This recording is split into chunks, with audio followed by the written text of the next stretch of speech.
Hi, this is Ali with Geek Inked, and we're here at Halifax's Hal-Con 2012 speaking with Gail Simone. Gail is probably best known for her work on Birds of Prey and Deadpool, as well as for being Wonder Woman's longest-running female writer. She's also contributed to many episodes of The Simpsons comic series. Before we get into your current work, I'd like to ask you a few questions about the other interesting things you've done in the past. Can you tell us a little bit about women in refrigerator syndrome? Women in refrigerators basically started as a question. In 1999, I was participating on quite a few message boards online. I'm from a really small town that at that time didn't have a local comics shop, so that's the only way I had to talk to people about comics. And there was a lot of, why aren't more women reading comics? Why don't we have a female fandom? Or why, if we do, why aren't they speaking up? And so I just posed the question of, well, when you take a look at what's happening with our female characters in the past several years, we were kind of coming out of it at the time, but we had a several-year run where there was a trend that our female characters in comics were basically there to service the plot points for the male hero. So we were seeing a lot of storylines that had our superheroines either murdered, raped, depowered. One was chopped up and put in a refrigerator. And so I basically just asked the question, could this be the reason why? And then a lot of other people added to that list of female characters that they felt had been women in refrigerator, which is basically, my definition is that something horrible happens to the female character so that the male character can continue on, vow revenge, stare off in the sunset, and then the story is his story from there forward and does not tell the female story at all. And we have that happen in film, we have that happen in all different genres. It's not peculiar to comic books. Do you think the industry's view of female characters has changed in the last 10 years? Well, it definitely has, and it had to, because if you take a look at our conventions now, and who's a lot of our support for geek culture, nerd culture, it's female. And to cut out half of your audience or your potential audience is just not good business, for one thing. And for another thing is, the internet has leveled the playing field. There's groups where, you know, girls can get on and talk about comics and have just as loud a voice as the guys who are fans and stuff like that. And then we've had more awareness through the creators that are involved. We have lots of male creators that write wonderful female characters and artists who pencil them well, and we have more female creators from all ethnicities all over the world. It's just really opened up in the last 10 years in terms of everything, not just the female characters. How much of a role model does a female superhero need to be for young readers?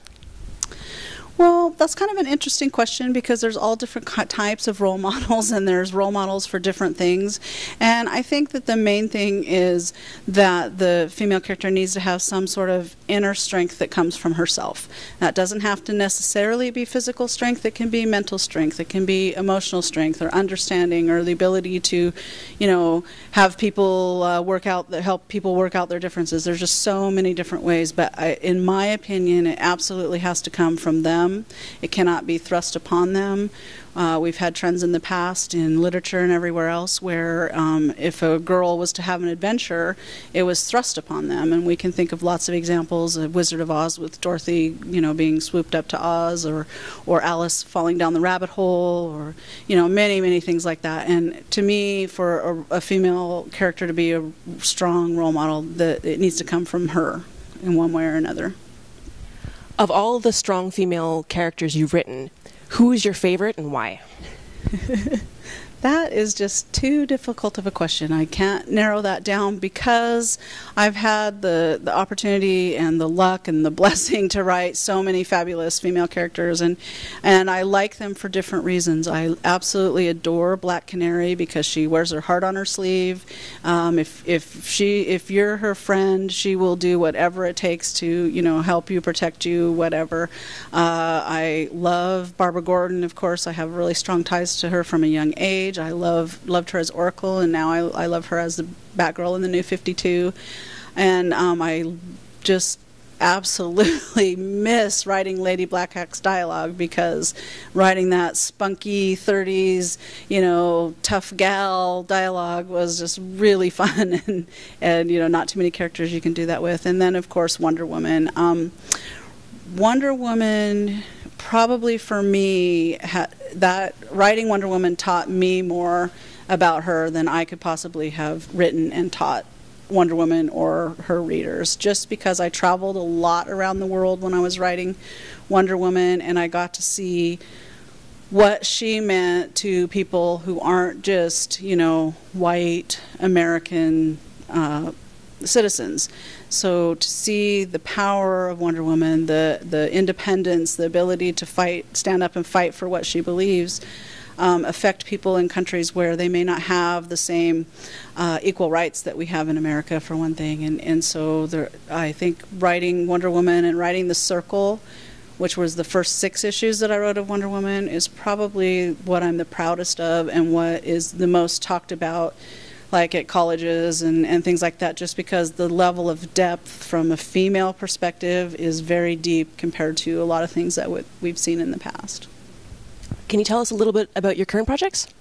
Currently, I'm writing the Batgirl for the New 52 for DC Comics, and I'm also have a Kickstarter project I'm doing with Jim Calafiore called Leaving Megalopolis, which will be coming out in February.